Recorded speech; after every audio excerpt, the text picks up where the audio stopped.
Daycare. Welcome to the Daycare. Welcome to the Daycare. Stay away from cities with dyke mayors. They spray the pipes major. Don't play with your life, player, or shake the dice, player. But if you got a quota, then stay away from toddlers. These bitches are fight promoters. Welcome to the Daycare. Welcome to the Daycare. Welcome to the Daycare. Welcome to the Daycare. Train your toddler. Please train your toddler. Whippings, timeouts, take her allowance. Cause on what she will destroy your life if you allow it. Fucking, I'm tired of rapping. Yo, low, bring in the choir.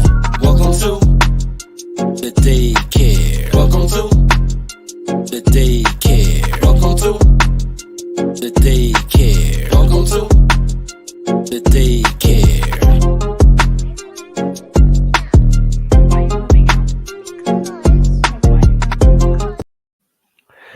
Yo, man, welcome to the Dirty Folks Daycare. I am your tolerologist, Dirty Folks, and I appreciate y'all being here. Can y'all even hear me? Hold on. All right. Okay, so check this out, man. These are righteous hate stories with Dirty Folks. Man, check this out. So, my number two rule in life is not to be destroyed by a dude over a chick, right? So, a lot of my righteous hate stories be just that. You ain't missing. I just started, bro. All right, so we out here. We're setting up for this Amazon move, and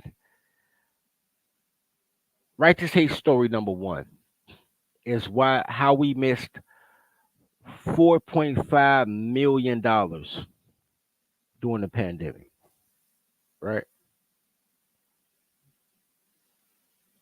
And the way that we lost 4.5 million during the pandemic is over a dude listening to chicks.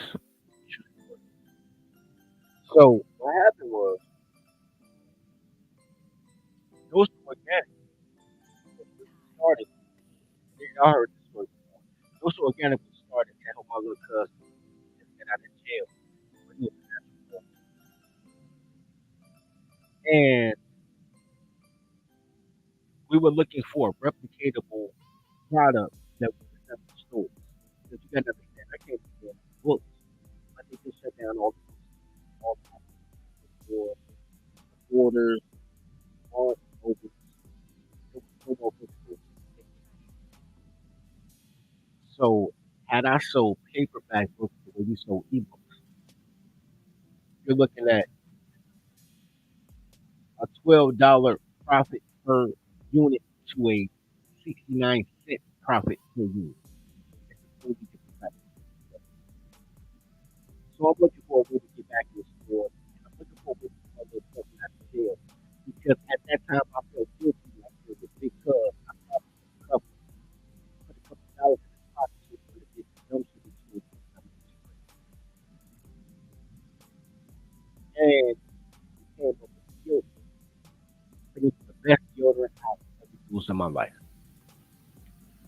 I believed in it so much, we created an entire company just to sell his deodorant.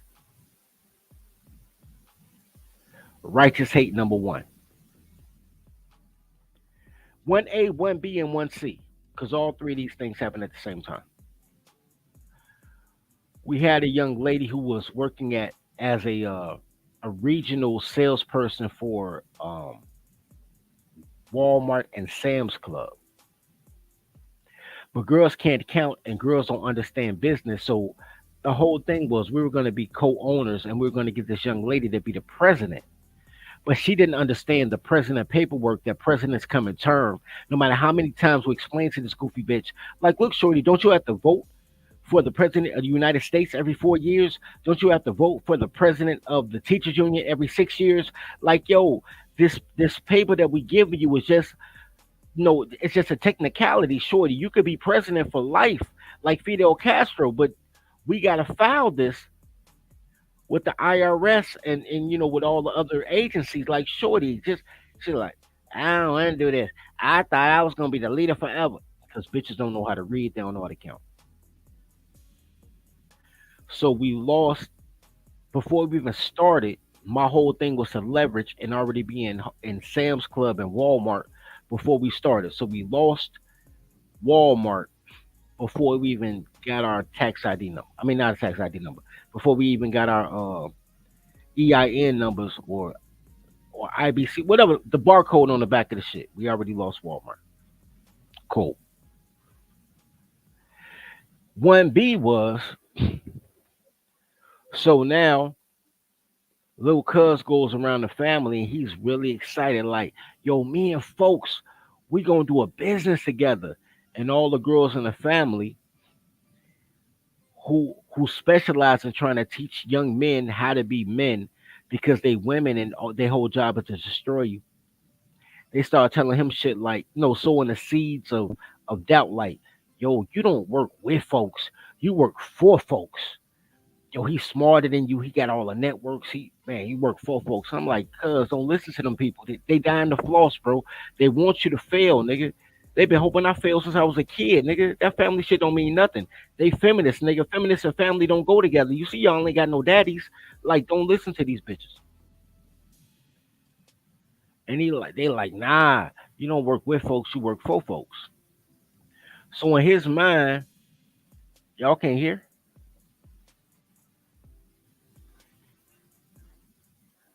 Yo, in the chat, put a one if y'all can hear me, man.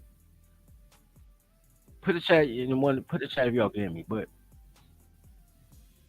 in his mind, his whole thing is, I want to be my own man. Hold on, man. This is what we're gonna do. Cause bro say he can't. He can't hear. This is what we're gonna do. Give me a hot second, like a real quick second. I'm gonna switch mics. Wait, I ain't gotta switch mics. I just thought about that shit. I know why he can't hear.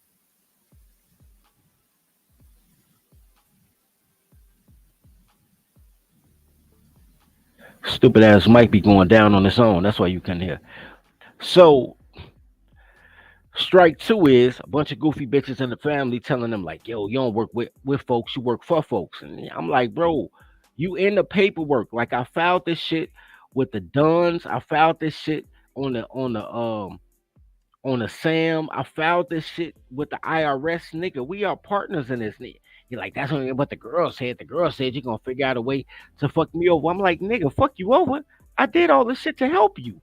Why would I fuck you over? I could do anything, nigga. At the time, we were selling cars. My man had the dealer's license, and I was selling cars with him straight off the auction. Like, bro, if it's about the hustle, you always hustle. I'm a hustler. So he decides the girl's gonna get in his head because not only do they promote the fights to get you deleted, women also try to get you away from all the opportunities to put you in position, right? Women are always the ones like, yo, I know you want to go to the NBA, but why don't you spend time with me instead of shooting 1,000 free throws? That's what women are. Women are future destroyers. They want you to be strong enough to ignore the girls before them so you can make it, and be weak enough to give it all to them after you make it. And I'm trying to explain this to the little cuz, but he don't understand. So that's strike two. So now I'm in a situation where not only is he going through his girlfriend problems and his mama problems and his cousin problems and his sister problems, and I'm like, yo, bro, you going through the wrong problems, man. Quit listening to these bitches with clothes on. But he looking for the hug he never got. So we don't have any inventory during the pandemic. $4.5 million lost during the pandemic. Then it comes down to, yo, and I'm telling them in 2019, I said, look, man, we need at least $2 million worth of inventory because I was doing the sales, the admin, the marketing. He was doing the manufacturing. I said, man, we need at least 2 mil worth of inventory, retail, not wholesale, like buying 2 mil. Like how many units do we need to get to 2 million? Because we'll burn this whole bitch down and put in an insurance claim, and we can split the bread right there and start fresh with a better pot. All he want to do is fight his fucking wife, go to jail for domestics, listen to goofy bitches killing his wife with his mistress. He never want to work. Niggas never want to work. This is why I don't listen to the Umar Johnson ass niggas. Everybody want to talk that cool shit, but they never do shit. And when y'all see niggas doing shit, y'all sitting on the sideline and be like, yo, I hope he make it. And then they try to be a passenger seat nigga later. But anyway, so he going through all this bullshit. Then the time comes where the PPP loans come through, and I'm like, yo, bro, pay for the insurance. I'll just put documentation that we got 2 mil worth of inventory, and I still burn this bitch down. You know what I'm saying? And we'll just have empty box. Like we didn't have inventory, but I had enough like deodorant caps and all that, so we could burn that shit and it looked like maybe the product just burned with the deodorant cases, right? Instead, he decides to blow $33,000 in PPP loans on a trip to Las Vegas and come back with $2.37 in his pocket. Couldn't even buy a beer when he came back. And I'm like, yo, bro, your man not on the business. And now at this point, this week, like, yo, my girlfriend said I'm my own man. I don't need to follow my big cuz. Man, my auntie, your sister said, my mama said, man, I'm my own man. I said, bro, please don't listen to these bitches. Cause they're working together to do their thing while they telling you to work by yourself. A black woman's job is to separate her from other men so that nobody's there when they destroy you, my G. So you are alone on an island. Quit listening to these bitches. There are no ally bitches. Not your mama, not your sister, not your cousins, not the girl you fucking, not black girl magic. Nothing, bro. Like, quit listening to bitches. He listened to bitches.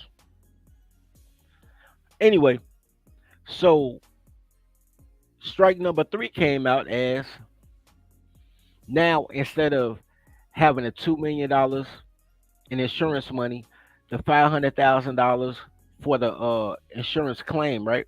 So that's 2.5 plus the money that motherfuckers would have gotten losing the shit off the penny stock market because now you don't have inventory, so you have to insure that too, which was in like another 750,000. Now niggas got nothing because you want to be in love with a fat bitch and listen to your mama who can't read at the third grade level. Another story about righteous hate. In 2008, I'm gonna drop the link, man. I'm still gonna tell my stories, but in 2008, we, we published our first book, A Hustler's Legislation, right? The one I do the commercial with the chick jumping out the jacuzzi. That was back then, right? My idea was we need our book in every library and in every school. So I started reaching out in every jail, by the way. Every jail, every library, every school. I'm not even thinking about selling to the public. I want to sell wholesale to places that have a library. So schools have libraries, the library is a library, and jails have libraries. Let's move the work wholesale to people who want the work. But that's when they have physical books. Now everything electronic. It ain't the money ain't in it like it was back then.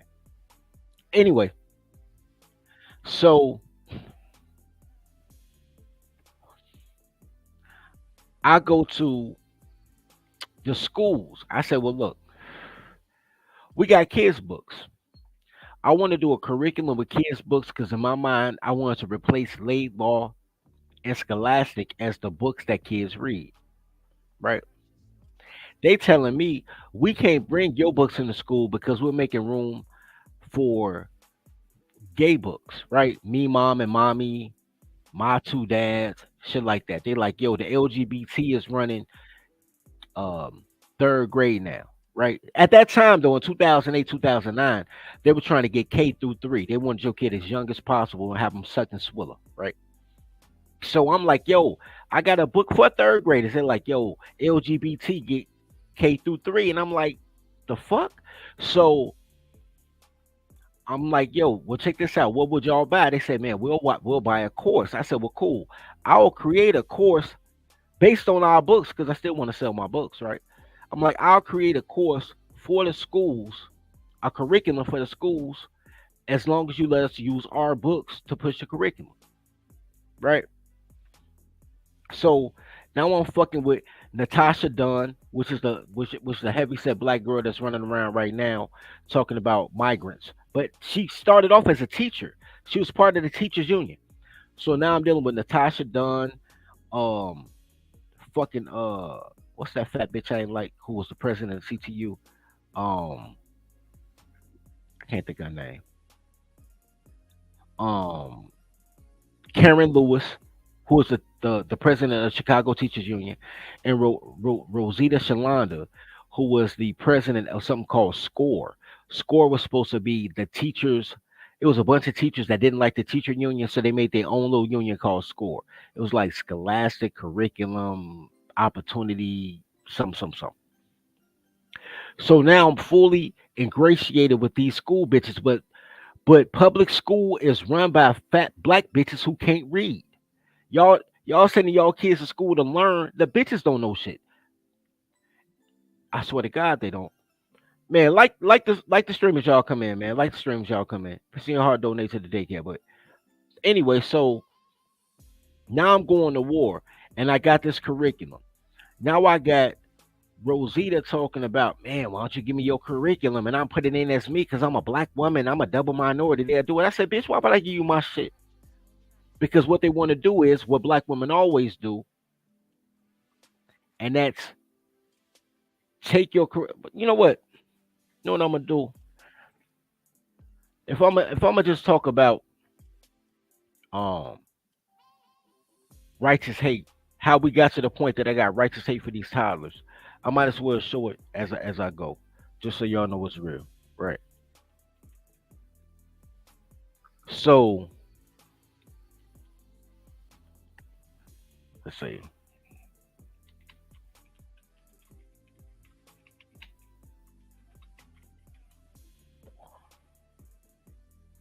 Oh, that's crazy.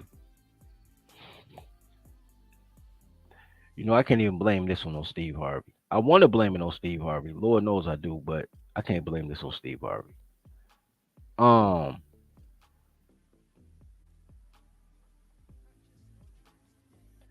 this might just be bad marketing, bad presentation. But anyway, so like I said, we were doing books for kids, right? Well, I say right here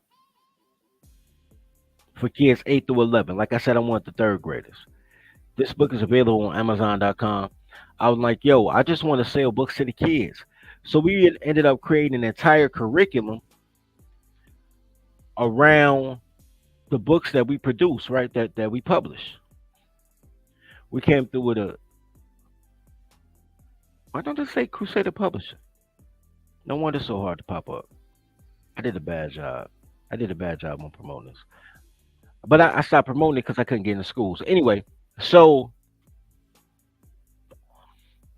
so now they telling me, man, we need to give them the curriculum and the books, and she want to take credit and put her name on it, and put her name on the vendors, the school vendor list. And I'm like, bitch, you got me fucked up. Ain't nothing you saying makes sense, right? So now I'm going to war against the teachers because the teachers want to put a gay curriculum in a school and exclude black men, but all these are fat black bitches, all of them black women. And eventually they told me, first of all, Karen Lewis. Hold on, I'll show y'all Karen Lewis. I don't want she dead now, but fuck her. Anyway, so then Karen Lewis, who was the Chicago Teachers Union president, right? This fat goofy bitch.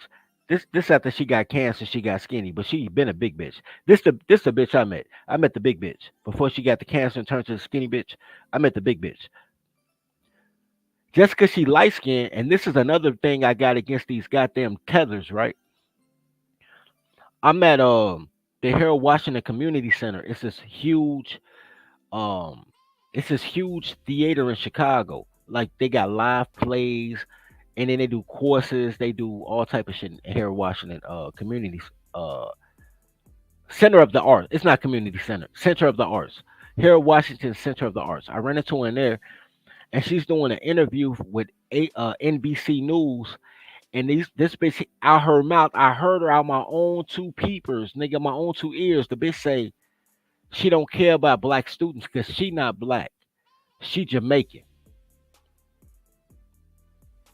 So not only are you a woman, so you hate boys, but you Jamaican, so you hate blacks. But these the same motherfuckers that be in my comments talking about some. Oh, you said you talking bad about Marcus Garvey. Oh man, how you gonna trip on? Look, all these motherfuckers is the ops. The fact that y'all play crayon games instead of tribal games, y'all don't know who y'all ops are because blacker do. That's why y'all want to be passport bros. To go to a whole nother nation to find a bitch that don't share your language, your diet, your God, your culture, your education system. But she black though. Quit playing these crayon games. I don't mind her being Jamaican. Just represent that shit. Don't shit on. Don't act black and get the job because you quote unquote black. And then once you get the job, you Jamaican until shit go wrong, and then you talking about you black again. These motherfucking tellers are only black when crimes happen. They not your fucking friends. The Nigerians and the Kenyans won't even hang with you. But I digress because this ain't about that. This is about my righteous hate. So Karen Lewis goes on NBC News and tells everybody that man, she don't care about the black kids because she ain't even black. It's not her job to be concerned about black kids. It's their parents' job. Whoa, right? Meantime, I pull the fat bitch to the side like, yo, what happened to my motherfucking the opportunity to put my curriculum in? And the bitch tell me, shit, nigga. Basically, she only fuck with tiny hats. Whatever I do as a black man can't be good enough to educate kids because, I ain't no tiny hat. I said, whoa, don't even worry about it, GD. So then after that, um, I go to the housing association. Wait a minute. I can show you all that too. I can show you all that too. It's not even a problem.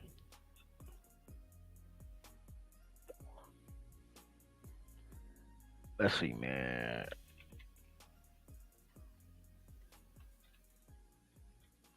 Let's see. Who I use for that? Wix.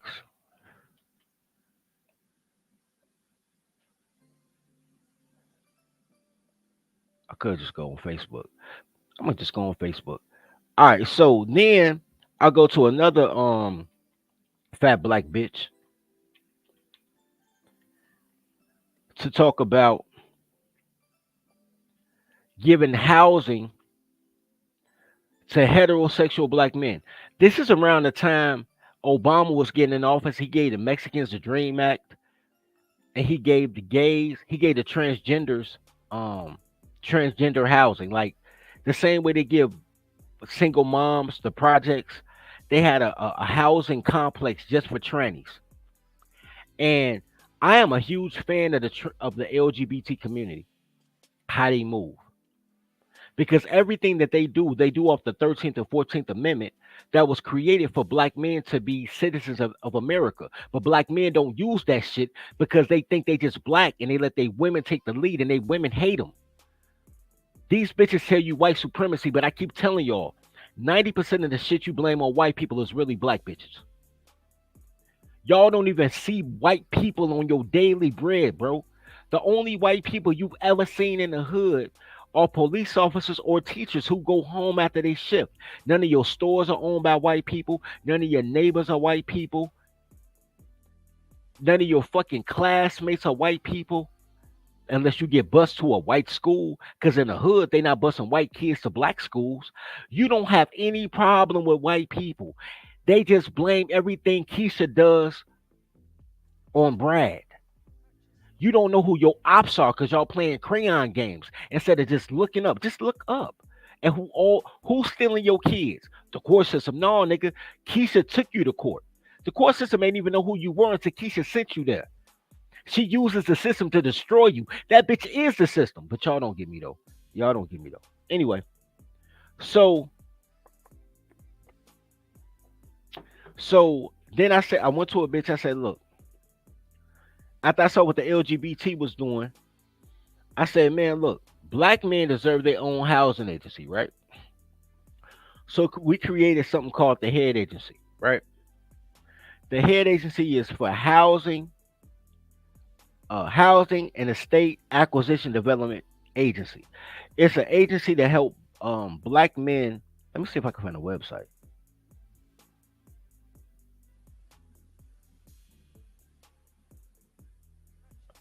Somebody bought the website because I ain't paid for it in a minute, so I get it. Anyway, it was an agency that was designed so black men could get a voucher program to buy homes. Because if you get a man a home, you build a family. You give a woman a home, you don't need no man.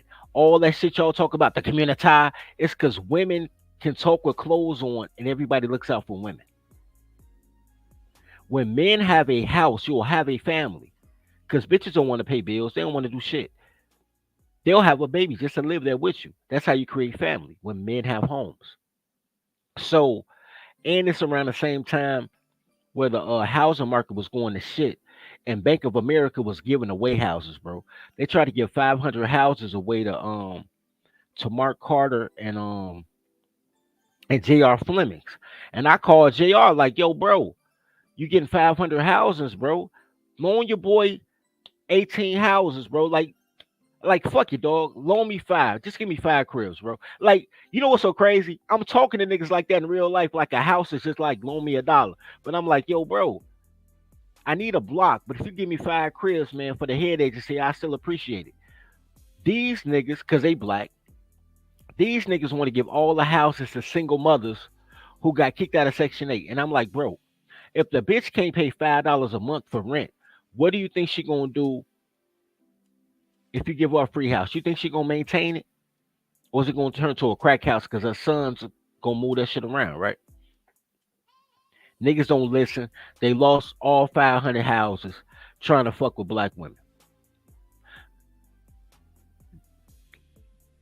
which is part of my righteous hate that black men try to do everything for black women but won't help the bros.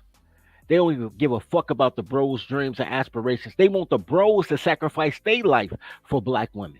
Because that's part of being black. It's to worship the women, the gays, and the felons. Not the heterosexual men who got to make all this shit work. The niggas that make it work, they say you acting white.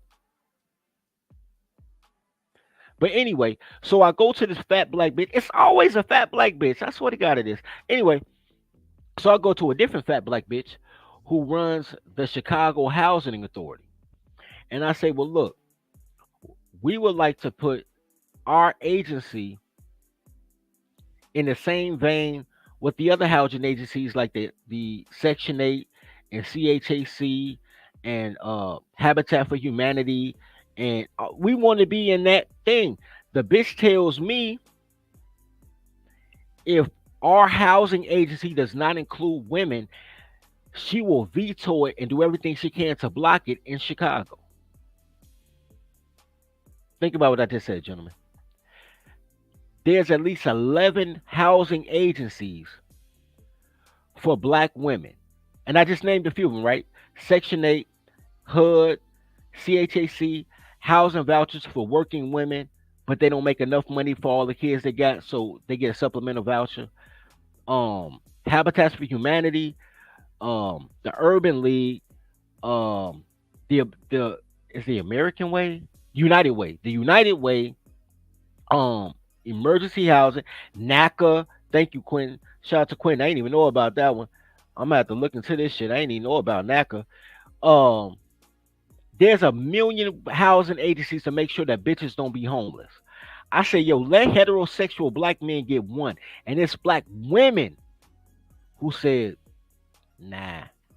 But y'all telling me these bitches ain't my ops. Y'all keep telling me about dating. Like, oh, so man, choose better. I don't give a fuck who you fucking. These bitches are trying to destroy you. They're trying to put black men into slavery. And y'all niggas don't be, you know what? Never mind. So now, and I'm gonna let Professor Max up. I see you in the back, bro. I got one more righteous hate story real quick. So then I'm not even gonna talk about I could put a a poll in the chat right now and ask you guys how many heterosexual black men have been hired if Keisha was in human resources. How many black men have been hired when Keisha is in human resources? That's the reason you got all these fucking gay dudes and black bitches that work at Home Depot in the hood. They won't even hire a black man who that's what he does. Like he does construction. They won't hire them. These bitches are your overall ops. You sleep with the enemy every day. Anyway, I'll continue my vent, but let bro talk his piece. What's up, bro? How you feeling, baby? Oh, I'm just trying out this new potato. Tell me if you can hear me on this microphone. I can hear you, bro. I don't know All about it. right. How about that? Hey, lady. Okay. Yeah, it sucks you guys have to go through all this. The same thing is like DMV and post office. If there's a Keisha, she doesn't want to be there. You got to realize this, like 45% of all the government jobs are by Keishas. I think that's a fucking made up number, but might as well just say, I will tell you from firsthand experience, I have had excellent customer service from a lady whose name was Keisha Johnson. And she was the lady that was helping me when I was calling the Veterans Affairs. And you had to be on hold for like a fucking hour. So by the time the person who answers the phone, the person who's been on hold for an hour is like pissed off. So I was like, oh. But I was nice. You see what I'm saying? I gave her straight what I wanted, who I am, blah, blah, blah. And she was very, very tactful, very direct, went right into what I needed, told me what I needed to know, and then additional, and then told me, thank you for your service and have a great day. That was it. And that was amazing. Now that is one out of, I don't know how many, but the VA might be a little bit more, serious and strict about people answering the phone professionally and stuff. So, but that's, like I said, that's one out of a million experiences that other people have had in the DMV or in some government agency or Social Security or, trying to renew a license or get a business, something going on. I don't think that's it's what he unfortunate said. You got to go through that because they're blocking you just because they don't like you.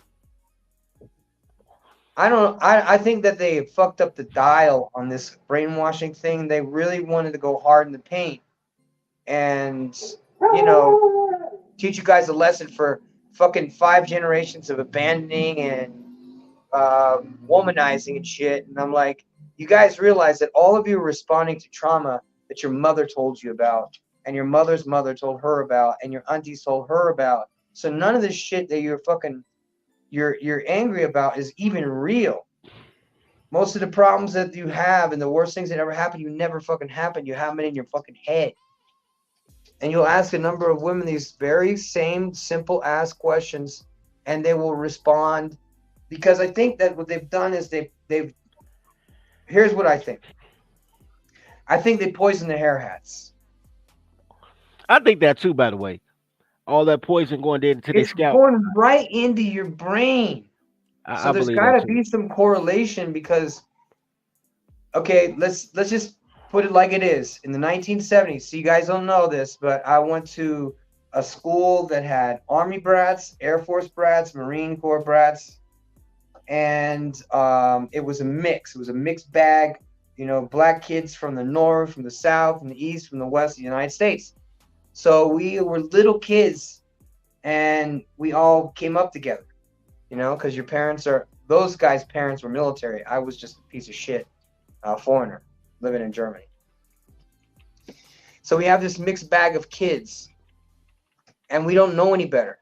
It wasn't until we are indoctrinated into television, but television in Germany we had 3 stations, kind of like back in the old days, but we really just had 3 stations, and this is in the 2000s. And they were all brainwashing us to behave, what not to eat, when to exercise, how to be to work on time, all these like brainwashing techniques to, you know, overdo it as far as like overkill, so that all the kids would behave and all the soldiers would make sure their kids don't do any of that dumb shit that got them in trouble. But anyway, I didn't mean to take over. I just wanted to. No, you good, man. I'm just reading this goofy bitch talking about this white man telling dirty folks how to think because black men don't have their own thoughts. Bitch, this is my fucking channel for my thoughts, you stupid goofy bitch. Look, let me explain something to you.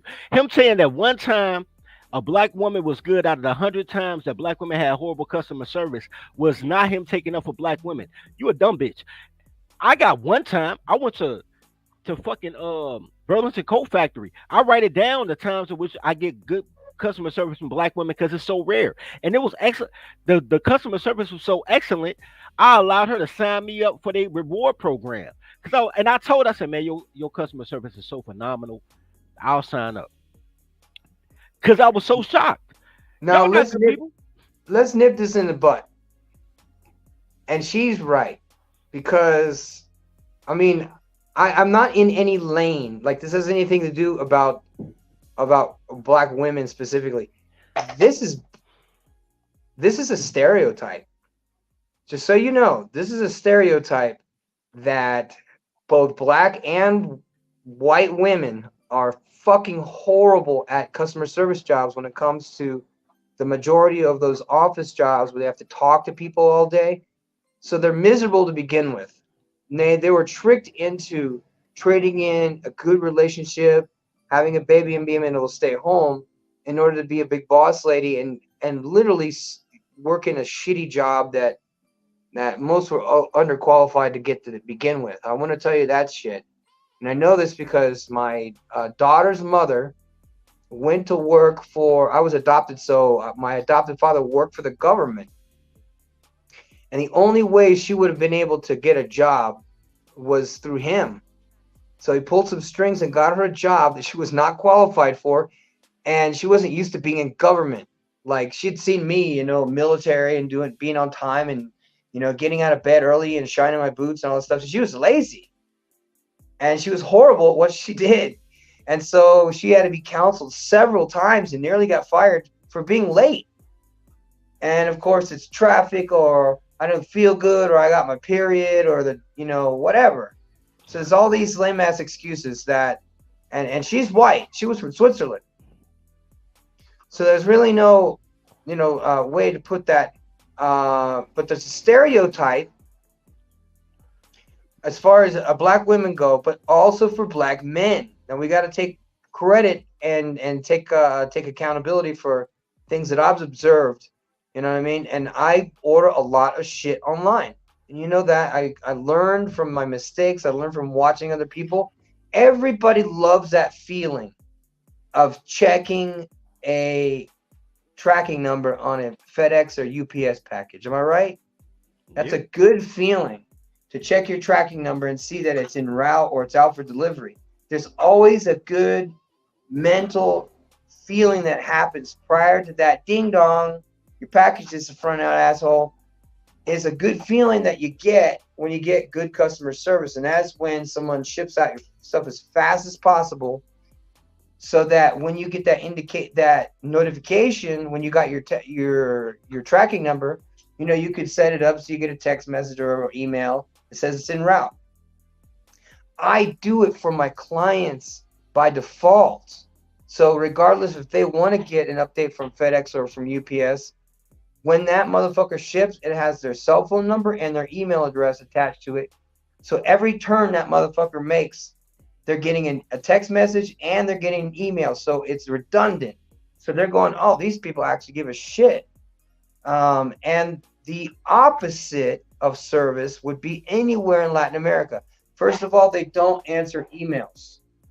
Ever. It's like foreign to them. The only reason why they have a fucking like a Hotmail or some shit so they could sign up for Facebook. They do not have their own websites.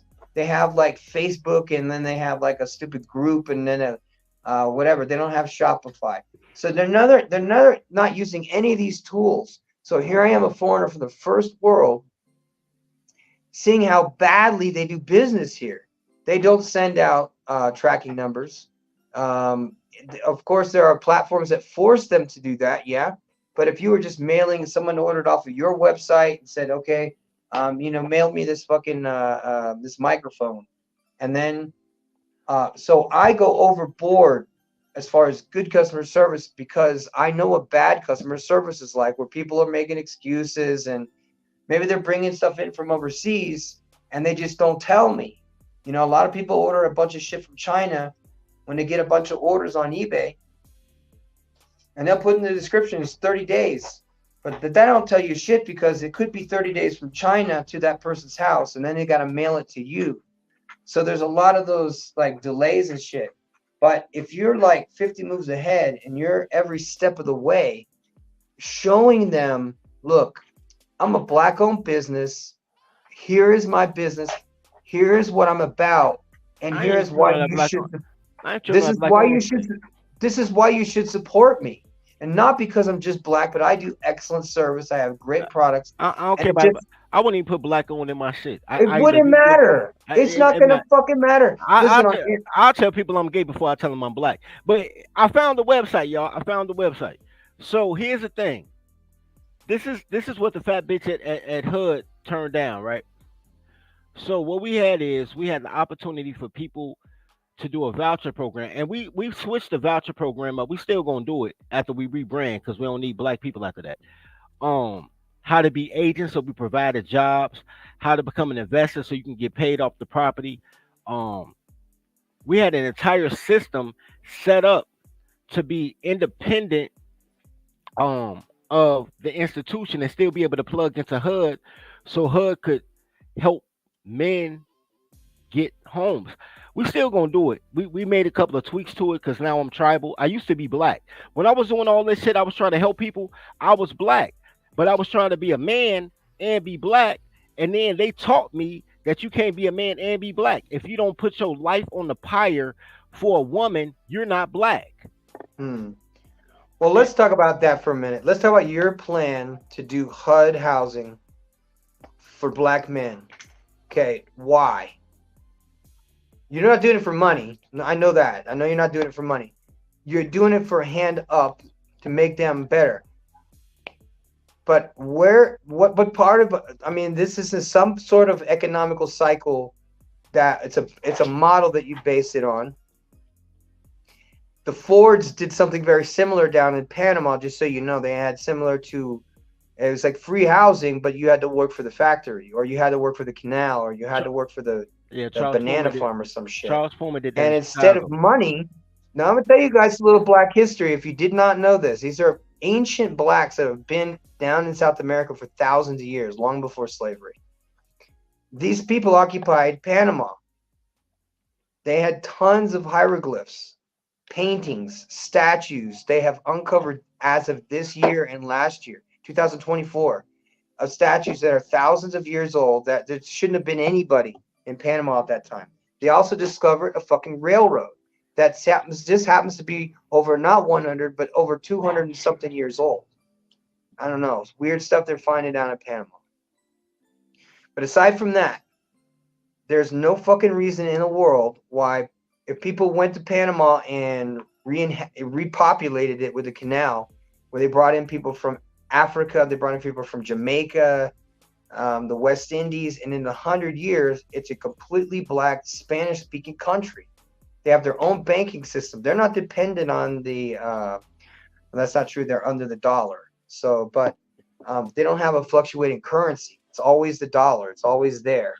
So the almighty dollar is in Panama, plus shell companies and tax-free havens and all kinds of chicanery if anybody was interested in doing anything like that. But the customer service sucks so bad, they bring people in from Mexico to work in the resorts because the customer service sucks so bad. And that goes for Puerto Rico. And we're talking about like Trump resorts and stuff, okay? These are like really nice resorts. And they bring people in from other countries to work because the Panamanians are fucking lazy and super entitled because it's a semi-socialist country. It's a very to your initial point. Yeah. Pullman, Chicago was created by Charles Pullman, the owner of the Pullman train line, who hired Pullman porters. He created Pullman, Illinois. Chicago bought it out. Now Pullman is a district instead of a city. But at one point in time, it was a city that the only way you could live there is if you were part of the Pullman rail line. So it's very similar to what you're talking about in Panama. And it's very similar to what we plan to do with the head agency. So I'm with you on that. Your initial question was, what was my plan? Why did I want to do it if it's not about the money? And it's not about Yeah. the money. I don't want to do it either. Listen, I help veterans and I did similar things, but it always sucks in the end because we are dealing with people who got problems. I mean, no, no, don't get it twisted. I'm gonna get a couple of dollars, but I'm not doing it for the money. I'm doing it because your life will be your life will be measured by the amount of people that come to your funeral, right? The more people you help, the bigger crowd that'll come to support your life after it's over, right? And I just want to die around people that give a fuck around about me, bro. Black people don't give a fuck about me, bro. Like I'm cool, I'm popular, all that shit. But all the people that's supposed to love you don't love you when you black. I have had more white people who don't even have to necessarily like black people. More white men support me and try to change my life. Not because I'm black, but because I'm smart. They're like, oh man, you smart, bro. You don't need to be around other black people. We need to cuff you. Right? Because they measure a man by his merit, which is how men are supposed to be measured, by your merit, not by your skin. What did Martin say? By the content of your character, right? And they're like, yo, you're a good man. I got a Discord, bro. I don't know what the fuck it is, but I got a Discord. I'll look it up for you right now. Anyway, so I ain't never on Discord. You ain't gonna catch me, but whatever. Anyway, so I just want to be around people that give a fuck about me. I know that black women don't give a shit about black men unless he got a felony and he's willing to be her personal slave, be her personal babysitter. You know what I'm saying? Take out the garbage, eat a pussy. You know, she can kick him out at 2 in the morning knowing he ain't got nowhere else to go. That's the only time black women even deal with black men. They don't even deal with black men who have his own identity because they call that oppression because he has standards. I know that black men might like me, but they'll still kill me over a bitch because being black, black men measure their manhood based on women instead of based on merit, like every other man does. So I'm in a conundrum. Like I have to teach men how to be men, and then put that as part of the HOA for the housing. Like, yo, you got to act like a man, and I'll give you a house. If you could, instead of acting black, if you act like a man, I'll give you a house. That's a risk, man. That's a big risk. I can Now, understand why you do that.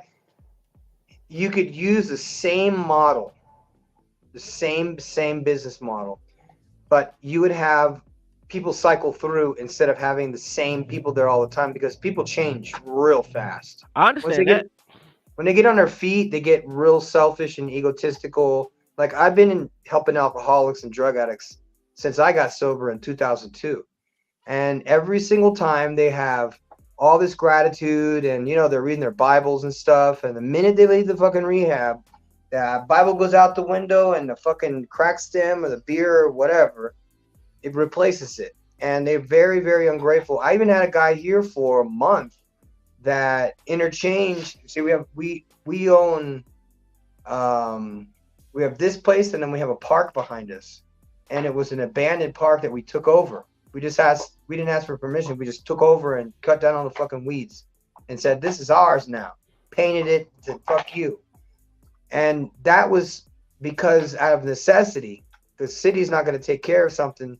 So we just decided, I'm going to go ahead and take it. Now, what's happening right now, all throughout areas where wealthy people are, is that they're staying in resorts. They're not going back home to the nicer parts of Chicago when it's fucking snowing or there's bullshit happening. They're down in Puerto Rico. And what do you know? All these server jobs just opened up in Puerto Rico at the Ritz-Carlton, which pays some, triple the salary of you would get in Puerto Rico. Puerto Rico is part of the United States, so they have dollars and it's all U.S., but it's federal tax-free income. Also, there's a string of casinos, and all of them are fucking looking for English-speaking people with good customer service. Now, you can get an apartment in Puerto Rico for about $500 a month. You're gonna make that a day in tips. So just so you know, I deal with big money. I go to places that it's not cheap to go to. I'm cheap as fuck, so I go to these nice places. I eat the good food when it's free. So I'm not trying to. I mean, none of that shit. It just so happens I would take advantage of the things that there would be lots and lots of tourists there, and it would be either a free buffet or some kind of a blackjack tournament. I'm with And you, I would bro. go. I'm with you on that. I love that shit. So what I'm saying is that if you had a team of people that were servers, for example, and they wanted to go work in Virgin Islands for 3 months, go work on a yacht for 3 months, go work in the casinos for 3 months, and in exchange, I'm not exactly sure, but they would be part of your team that would be part of your LLC or your I get what you're saying. corporation or what have you, and Right. they would be subcontractors for you. So I therefore, get you're that. not, and you're going to all these countries that are federal tax free. So you don't have to fuck with no federal taxes at all. You don't have to fuck around with any income taxes for these guys, and they get to see different parts of the United States that wouldn't normally go to being stuck in fucking Chicago. Now, that's 3 months on, 3 months off, 3 months on, 3 months off, and you get tons of guys doing it and making fucking bank and then going back to wherever the fuck they're from and getting these houses, you know? My view on that is that if you expose people to high society, they'll become more like the high society. They'll have expectations put on them immediately, like you can't talk a certain way, you can't have your hair a certain way, you gotta walk a certain way. There's all these bullshit things that the elite fucking service industry requires. I mean, But but in you can exchange, do that on any level, bro. You can do that you on any can't. level. Yes, you I can. did. I On any did, level. and I refuse to. I refuse to do shitty work. So I have high expectations, which is why I was able to go up in rank so quickly, and then do so many things in my life because I'm efficient. I don't like to waste time. Something that's not going to make something that's going to sustain a lot of people. Yo, Okay. I want to say something real quick, and I gotta shut down in a minute because I'm cooking jerk chicken. But check this out: high society and high income are two totally different things. Right.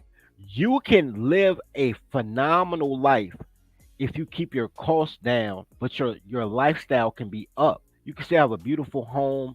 You can still go on trips. You can do all that without much money.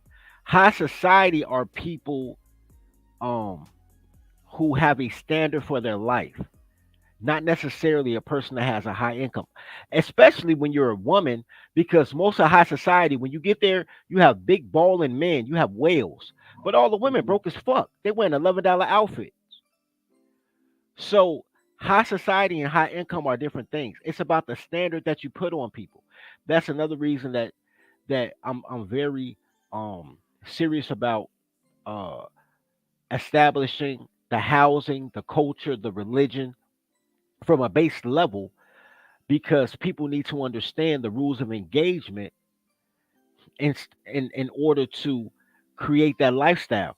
There are a lot of people who claim victim that have money, especially women and black people, but women are black people, women, gays, and fellas.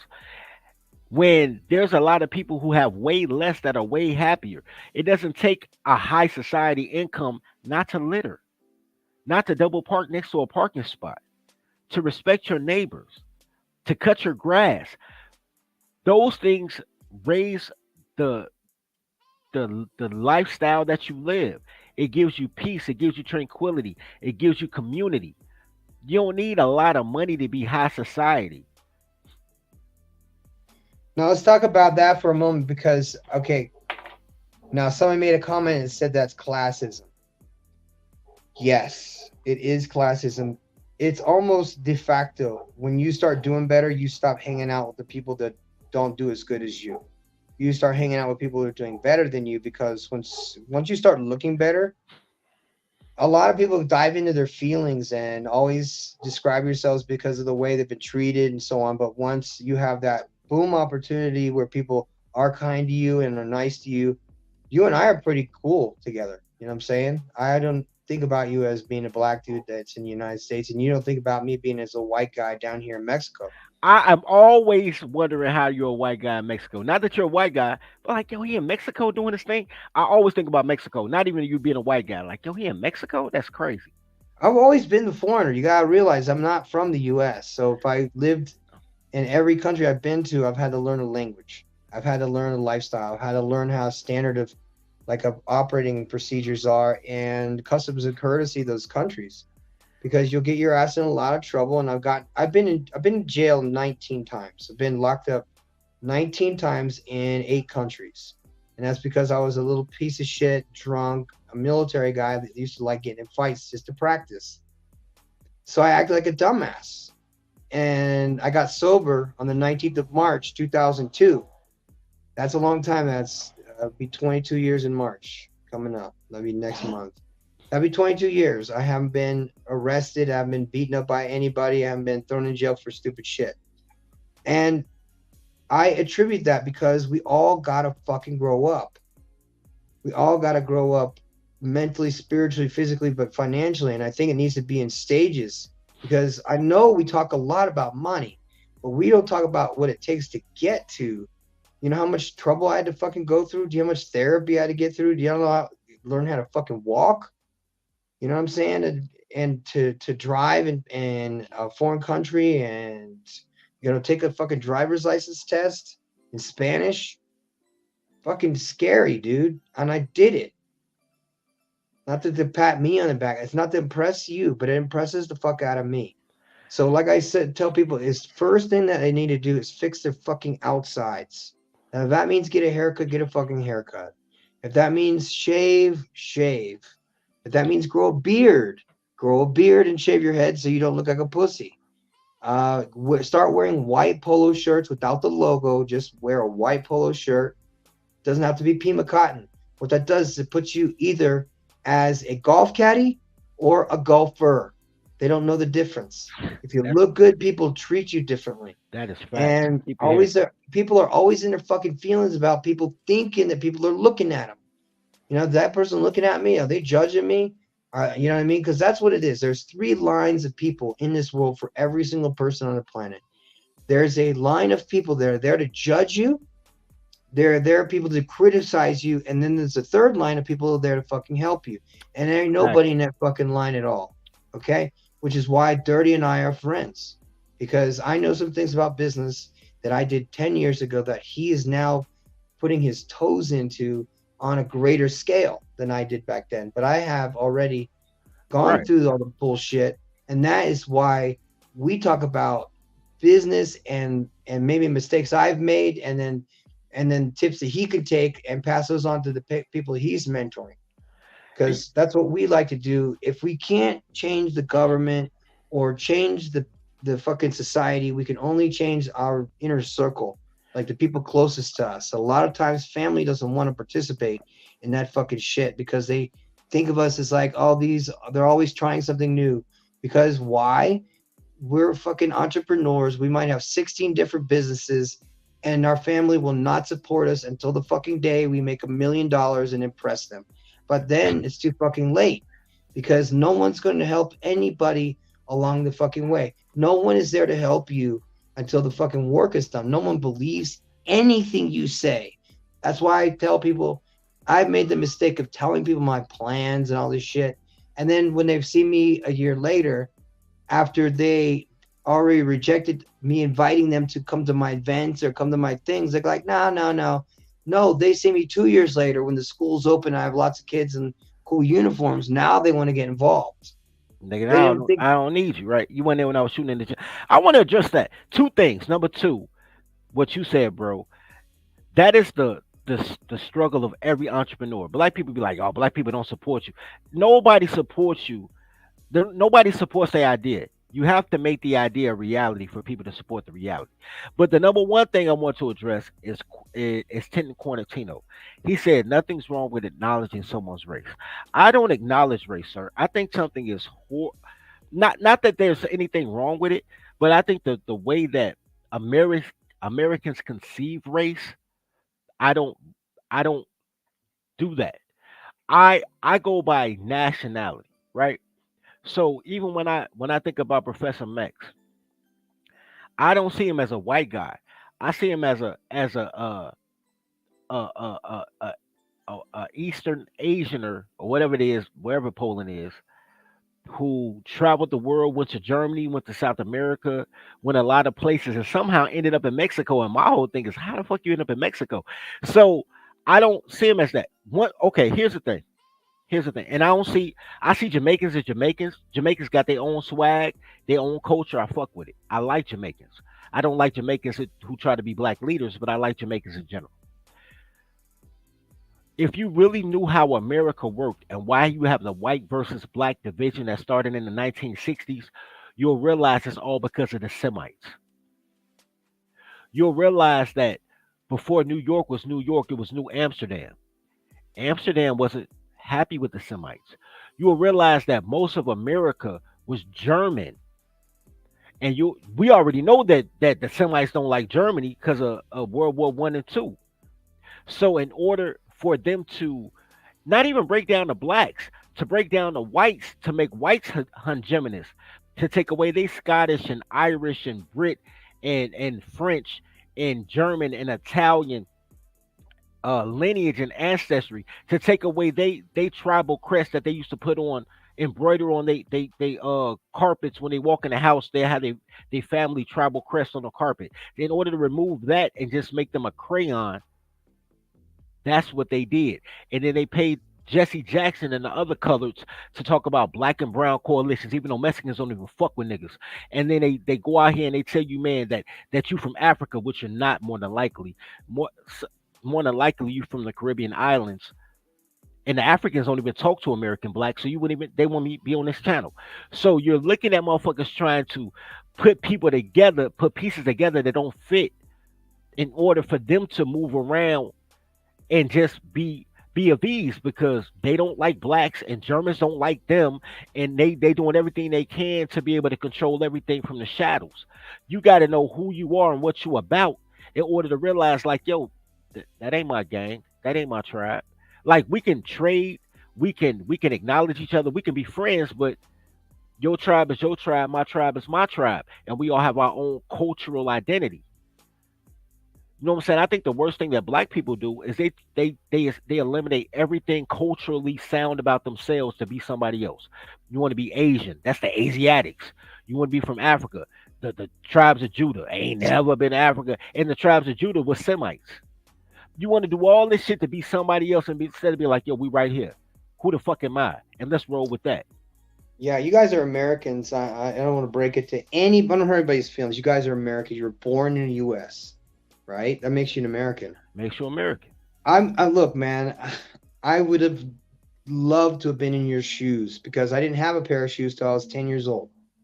I had my grandma's, she made me these boots out of sheep skin and sheep wool and wrapped them in wax. And that's what I had until I was 10 years old. That's the only pair of shoes I owned.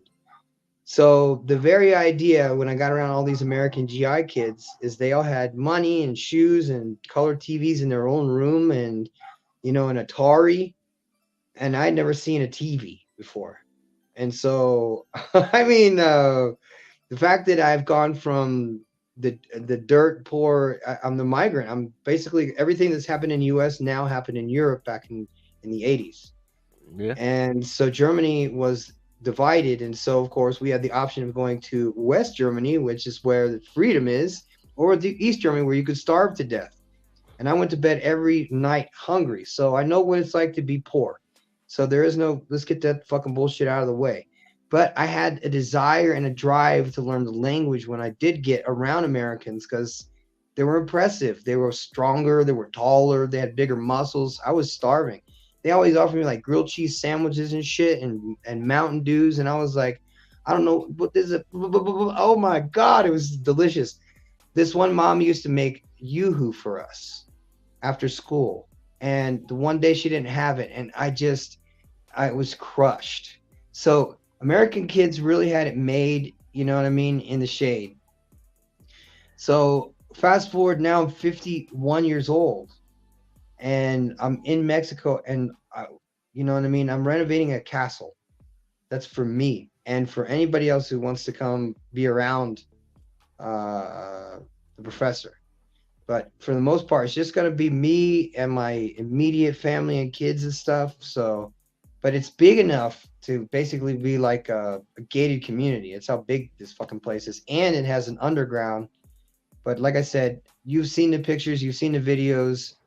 I'm not, I'm not saying that it's not possible. I'm just saying it's like small tweaks in life can make the difference between your choices and your chances.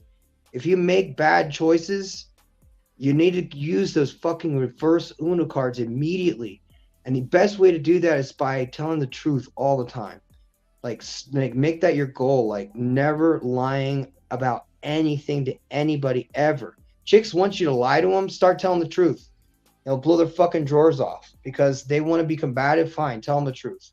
But if not, start telling the truth to your boys too, because we as men really should be telling other men to stop fucking around their women if they do have stable relationships. Because I don't do business with people who fuck around their wives or their girlfriends. I'll just stop right there. Full stop. I don't do business with people because you can't trust them. And you can't you if you needed to talk to somebody, you don't talk to a girlfriend. You don't talk to a chick that you're involved with. You want to talk to one of your boys or a family member that's male. And if you need to go see a therapist, fine, but go find a male therapist. Don't see a woman therapist. I say Those that are all the for time. women. I say it all the time. I got to get up out of here because These I'm are about to. things that they're small little things that I've learned. I made the mistake. I mean, you know what I say, bro. Don't talk to girls with clothes on. I got your chicken to go make, but I really needed to like get that out because some of you guys are missing out. There's no reason for that. If you make these small changes, just these little Tiger Woods, for example, can hit a ball straight. You and I would go out there and hit that motherfucker sideways. He would tell us change the angle by 1 millimeter, and that would change the trajectory of a ball. And that goes for any type of ball, any type of sport, any type of thing. If we change just a little bit of the trajectory by changing our view on things, because I'm very focused on getting my next school opened. Okay, it's going to cost me 180 grand. I don't have 180 grand because I still have money in this place, and I'm building a fucking castle. So I need to go above and beyond my normal thinking and say, okay, because I don't do banks, I don't get loans from people. I get this basically by the grace of God. I don't know how, but I don't question it. I just say, hey, player one, thanks a lot. You're kicking ass. So help 30 folks. And that's why he sends me over to your ass all the time because you're probably missing that one piece of the puzzle. I rock with you, bro. I rock. I want to answer this real quick before I go. Ten Quarantino asked me, "What's a better way to acknowledge somebody in current life? Acknowledge them by gender and another metric besides color, right? So you can use religion, like are they Muslim or Christian? You can use education. You can use a lot of different metrics, but gender first because all women are going to act alike, whether she white or black or whatever. Tyler's going to title, and then you judge a man by his merit, and everything else will work itself out, bro. Once you go into it with, and we were just talking about stereotypes. Once you go into it with a preconceived notion, that's a white guy, that's a black guy. Once you go with a preconceived notion, then you're already crippling yourself, right? I don't expect anybody who I haven't hurt to hurt me, but I always protect myself from being hurt, if that makes sense, right? I don't go in looking for problems, but I scan the scene because protection is prevention. I want to prevent bullshit from happening. So that's just part of you. Cool. But when it comes down to how you judge people, like I said before, bro, I have more white nationalists, more Klansmen, more Saxon Knights who have offered me a job so I could feed myself and my family. But they won't eat lunch with me. They won't ask me out to happy hour. They don't invite me to their house for Thanksgiving dinner, but they offer me the opportunity to feed myself and my family. But you got Keisha in human resources. She never hires heterosexual black men, but she always talking about how you got to take care of your kids and how you got to have $200 a day and all that type of shit. Bro, you have to go by gender first because all men operate alike, right? And then and all women operate alike. So all girls are dumb, no matter what the color. And then all men operate alike as long as you operate as a man. Once you decide you want to be black, don't nobody want to deal with a black man because that's like dealing with a tranny woman. Be a man first. You a man before you anything, and then you whatever your tribe is, whatever your nation is. So you're an American man, whatever your tribe is, right? Because Mhm. that's the culture you came from. That's the background. That's how you're gonna operate. So I don't expect somebody from France who's used to kissing somebody on the cheek twice to have the same culture as an American who just shake your hand and give you that, right? So you go but you can't be offended by that because he's French.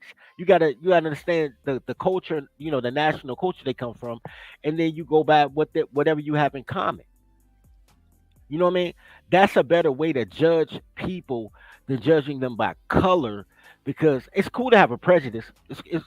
It's not good to have a bias, but it's cool because we're all prejudiced about something, right? Like that's just a preference, right?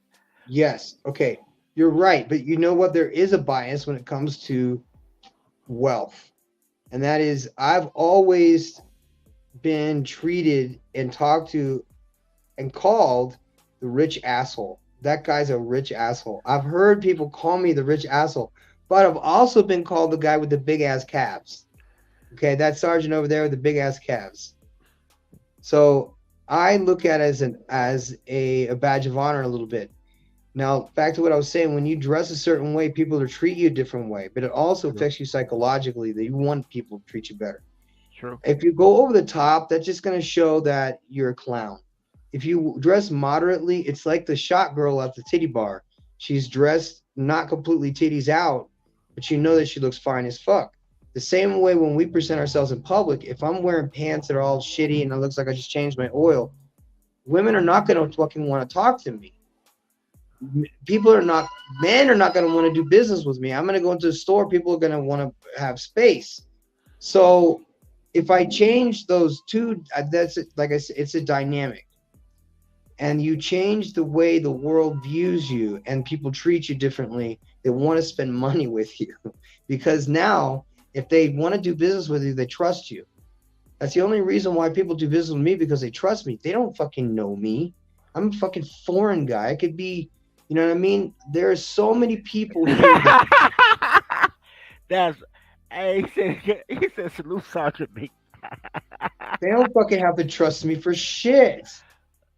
They don't have to, but they trust me because I present myself in a way that's so direct and so fucking honest. They're not used to it because they love to lie about everything because they get embarrassed because they don't speak English or something like that. And I speak Spanish, so they're very shy. They would rather, die before hurting your feelings by saying something to you, to make you feel bad. They never want to do that.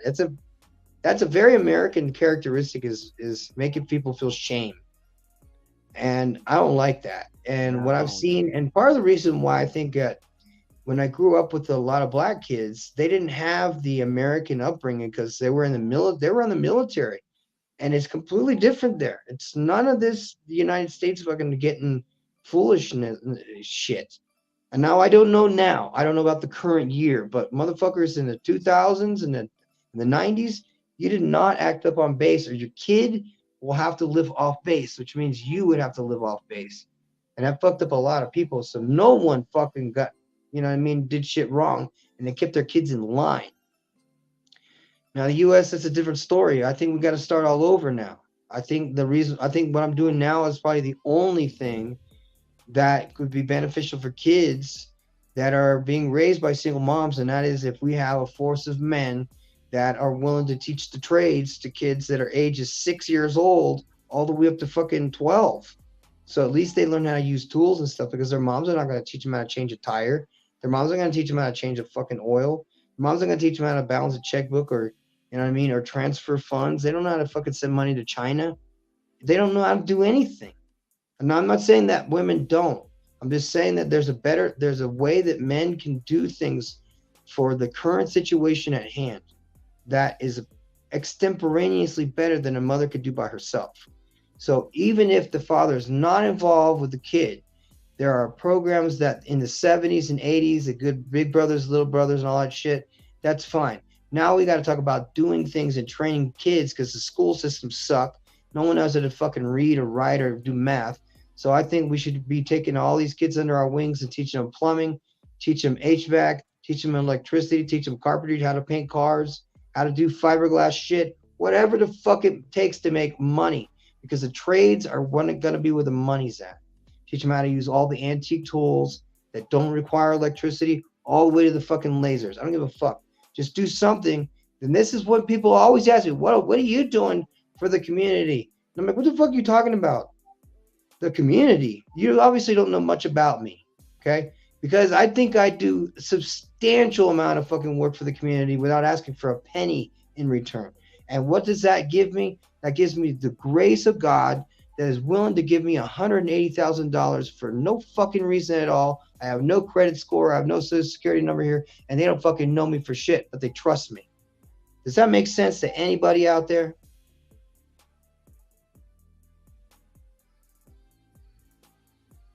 I think Dirty went off the air. I don't know. What do y'all think? If people trust you, they want to do business with you. If you live in such a way no one can ever accuse you of anything wrong, like you live in such a way that be like, you obviously don't know him well. You know what I'm saying? Girls here are fucking vicious. They will come after a dude that's married. Or, you know what I'm saying? Or they'll be married and they'll see the new guy and he looks hot and she'll go bang some dude. Okay, there are no angels where I'm at right here, guys. This is like a single mother central. It's like 87% single mothers that live here, and they look at me like I'm fucking Chez Chambière, almost a sirloin or some shit. Ruth's Chris special with the applesauce. They don't mess around, and I got to keep my distance. I do not kiss people, even though that's a regular thing. You know, they give a kiss on the cheek, you give you a hug. I don't kiss. I don't let anybody that works here at the school. We're not allowed to touch women. They're not allowed to give hugs. Not allowed to do anything in regards to like a student being alone with any teachers here whatsoever. No teachers are allowed to be alone with any students, and no one's allowed to touch any kids, period. And that goes for any instructor, anywhere, and that goes for any parent. No parents are allowed to touch any of their kids that aren't their kids. I don't give a fuck. I got cameras around this motherfucker. I give every parent the login so they could see every angle of this whole school, so no one will have a question about anything. So we have overkill just because, you know what I mean? Because all they have to say is one horrible thing about you or one of your teachers, and even if it's true or not, your fucking place is shut down.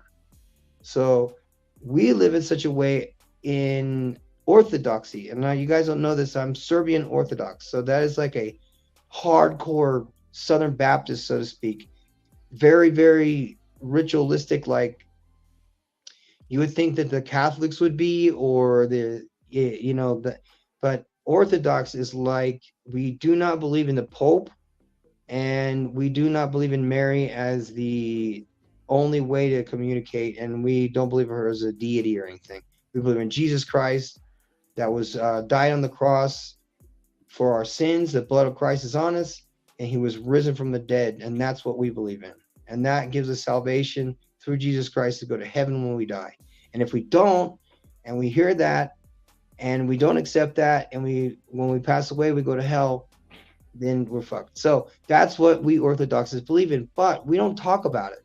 We just live in such a way that we find things disgusting.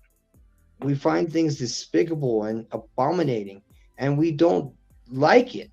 And now it's like become, and especially in Serbia, The families, the dudes are jacked. The women are smoking hot, and everybody dresses conservatively, and they do not get divorced.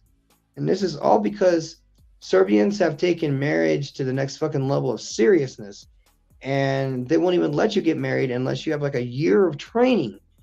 And I mean, it's like mentorship and all this stuff. But like And I that's said, dope. if you, That is it dope. is, man, it's a totally different. And you know what? I was never like this, guys. Just so you guys know, I'm not some Bible, guy or anything like that. But I could see the level of evil in the fucking world, and I've always been rebellious. And right now, to be rebellious is to be on God's side. So I'm gonna be over here with me and Dirty Folks and the Righteous Fear and Good Bread and Mr. Palmer and you know and Minister Jap. I'm So okay over here. We ain't got no fucking problems over here because we have discovered that there's shit that is so vile and so easy to fuck with and talk about because it's unacceptable anymore. I think degeneracy is over with. We're fucking past that shit. you know what's so Y'all part of crazy? Not to cut you off. You know what's so crazy? And shout out to you, bro. I had to go check my spaghetti, man. You an awesome dude. Look, this is what's so crazy about what bro said. And I know you guys have heard me say this several times. This is the marry your secretary course, right? How I tell you guys, because you got somebody in here like Quarantino who said he found out he's Cherokee and Creek. You are definitely eligible to change your nationality, right? I can help you with that. But I don't help anybody that doesn't go through the dating courses because what happens every time men do something, especially black men, because white men leave their women behind and conquer nations, then come back and get their girls. Black men try to do shit with their girls, and that's why they don't never get shit. They rather be Asian or African or anything else than realize that this bitch you sleeping with is your ops. So what we do is we created courses in order for guys have to get certified, and so we know that they know how to deal with their girl because everything that gets taken down for black men happens by black women, which is my righteous hate in the first place. That's why we did the stream. Cause I want to tell y'all, bro, like it's a lot of guys out here in this space. I ain't red pill or nothing. I'm just the stay off my lawn guy. Like everybody, like, he red pill, he black pill. No, stay off my lawn. But one of the things that happens in these spaces is you have a bunch of dudes who either never had a girl or they fresh off a divorce or they've been married 26 years. And all three of them are the same nigga, a nigga that didn't get bitches like that. And they think it's about acquiring a good woman and living a good life. And I'm like, yo, fuck that shit. It's easy to get a girl. 53% of the world is girls. There's more girls than guys, nigga. You should be able to trip over a fucking sidewalk crack and fall into a pussy like, I'm sorry, how did I get here? I know you fall ass backwards into some fucking pussy when you get with somebody. And when you're by yourself, nobody wants to talk to your ass. That's fucking fucked up. The feast of But if famine. they smell your ass, I think that's what it is. They smell testosterone on you. Yeah, They I mean, also it's feast of famine. I mean, it's a lot of girls that argue with me when I tell them I don't have a girl. You got a girlfriend, you lying. I'm like, shorty, I don't. And then they be like, why you ain't got no girlfriend? Because they have to be side bitches. They built to be side bitches. But my point is, if you don't know how to, if you don't go through courses in order to learn how to handle a woman, you're going here off love. And only men can love. So you're going out there looking for love from a creature who can't love you back. All they do is take. And men don't mind giving, right? But not at all. all they do is take. They don't replenish what they take. I don't mind if you take and then you give a little bit back just to keep this party going. They take and don't replenish. Let's just give them a visual. Okay, this is the motherfucker. Okay, let's just say from a guy's perspective. This is that fucking roommate that drank all the orange juice and leaves the fucking container in the refrigerator. Those are what we are referring to. That's what it's like for us men. You that's all I'm trying to tell you, man. You need a rebrand. You need new traditions, new customs, new laws. We can do that tribally. We can do that. That's not a problem. The question is, can you believe? Because I believe. I told you, man, I'm only 15 people deep. After we get to 15, I don't care what race they are. I care about gender. As long as you're a man, Our rules are about nationality. It's not even about race. Our rules are: did you have a person in your family, a man in your family, in America before 1860? That's our rule, right?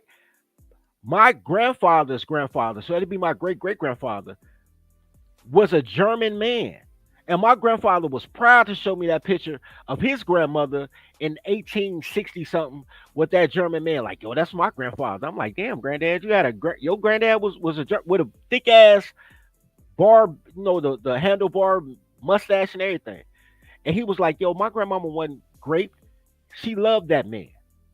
And I'm like, yo, I'm keep telling motherfuckers the only way that you can get a light skinned girls with good hair is if great great great grandma was fucking the white man. It wasn't no goddamn they was taking it. She wanted that shit.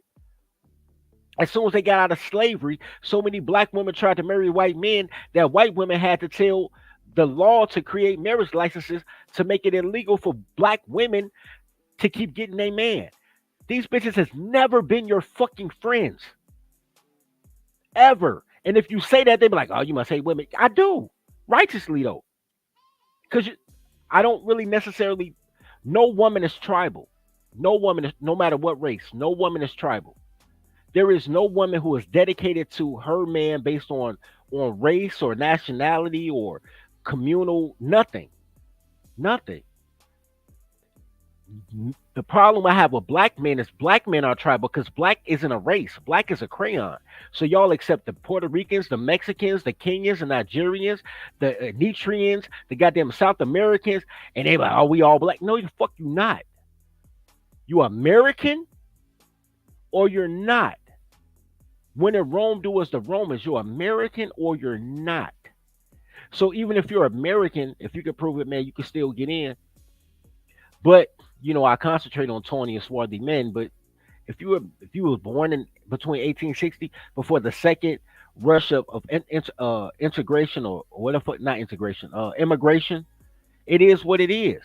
Because we all as Americans need a new system. This system ain't working for us. You got girls with clothes on running cities, everybody dying. Nobody got water. Lucky you got electrical grids. To already talk about this for a minute because it's just an observation that you said so, and I think somebody else said that race really is not it's not substantive enough to use as a talking point to give enough validation for a purpose or a thing or a cause or a movement or anything. It just happens to be the way a person looks, because people who look like me are not from the same country as me. But somehow we've all been thrown into the same thing that says because we were born with this level of melanin, and I was born in Yugoslavia. So if I was in Yugoslavia and I've never seen, I did see an African once when I was a little boy when I was with my grandma. It was a missionary. So that was the only time I'd ever seen any person that had black skin. And so when I went to Germany, of course, I'm around all military people. So I was like in culture shock, complete culture shock, because all these gigantic dudes in military uniforms and so on. And everybody seems to be getting along fine. It seemed like those were good times. We've got other things to think about other than race. Because the reason why it is even a talking point is because it's part of the programming. And race only comes into purview when you want to mate. The biggest racists are women. I have seen more white women talk about racism on panels with all white people. Like I be fucking with Angry Snowman, and he'll have a panel of all white people, and all the white girls are talking about racism. The fuck you know about racism? Because Karen is the new black. And gay is the new black. Even if it's a white guy. He gay, he's the new black. The degeneracy is put into black. Black is a bad brand. Well, the devil has definitely succeeded at creating an army of people that are really against having normalcy ever again. And I commend you for I have not seen you give up. You have not given up. You have not taken any fucking breaks. And I see your content, I see your posts, I see your community stuff. I know you're active, and I've seen you go through some shit, and I've seen you take a lot of hits, and I've seen you take criticism, but you keep at it all the time. You're always on time, and you're always, grinding, and you have good topics too. So all the more power to you, my man. I gotta go. Yeah, Girl's making me some tacos right now, and I know you got jerk chicken, yeah, but I want to give you guys just a little bit of hope. Okay, it ain't. I'm black pilled. Period. On the United States. Okay, I hope we don't ever, ever, ever have some shit go down that collapses the country. I don't want anything to happen. I have a plan B, and I've had it in place since 1992. I did not. I saw and I heard the same thing from socialism and communism from Eastern Europe when they started instituting stuff in the Air Force and saying all this stuff about sexism, and then it was like political correctness, and then it went off the fucking rails. So now it is where it is. So all of us who have a brain in our fucking head know that this is not going to last. Feminism has failed and has shown itself to have failed. Business is either going to suck for a fucking decade or more, and we can't really depend on if Trump has it in the bag or not. Okay, these are all politicians. All politicians. I don't care if you like the guy or not. He's better than the senile guy that's communist in the party right now. That is yeah, irrelevant to us. Okay, Dirty is talking about something in the event of a fucking full-on global fucking catastrophe. You have got to have a network of people that you can depend on. And a lot of women are not going to be running out and helping you. They're going to be husband enough to fucking anybody who has a trade. If yeah. if shit goes down, you better believe there won't be every fucking fat plumber in town will have a fucking wife. Man, Guaranteed. I'm telling you, y'all listen to me and Tribe Up. Y'all have 7 wives because they coming. I don't let up because I am a tribalist, right? That's what gangs are. Gangs are just tribes. You got a logo, you got a special handshake, you got a creed and a promise. What I'm telling you guys is you don't know who your enemy is. When I do these videos, and y'all need to support these hood history videos too. When I do these videos, I see all the tethers in my videos talking about some this this this KKK Black History. How's it KKK? Because I'm saying, yo, a black man came from another place and got Asians and Germans and everybody else to come in. They trying to get you off your land and send you to Liberia and Africa and all type of shit. While the Africans trying to get here, y'all don't smell nothing suspicious. Y'all y'all just off this color shit so much that y'all don't know when motherfuckers fucking with you. Y'all don't know when y'all being disrespected. As a man, respect is everything. Fuck love. Love is for girls. You give love to girls. What they give you back is respect. Respect is everything. Y'all so used to being disrespected that y'all don't know when motherfuckers is disrespecting you. Man, fuck these people, man.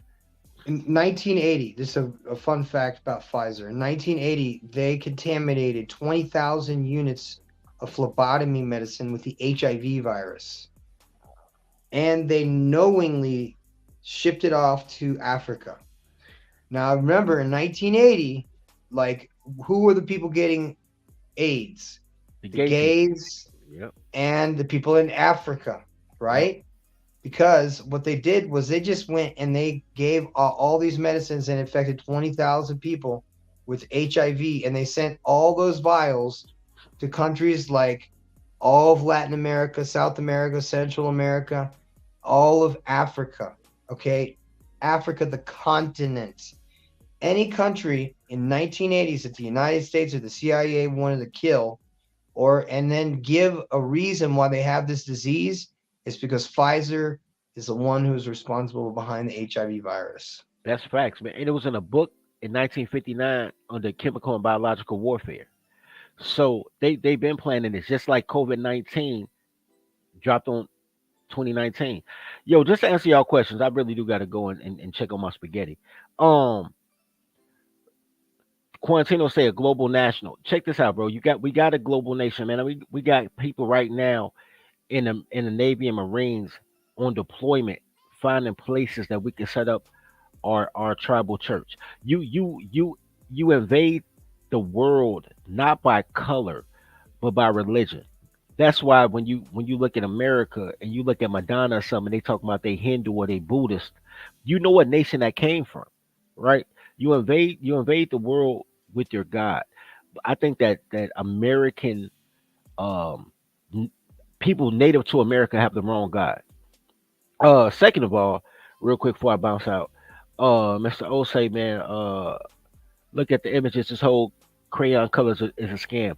Crayons only work in the Americas, North and South America. Europe doesn't go off color. Europe goes off nationality or religion. Like when you talk about the Semite nations, like not Ethiopia, Egypt.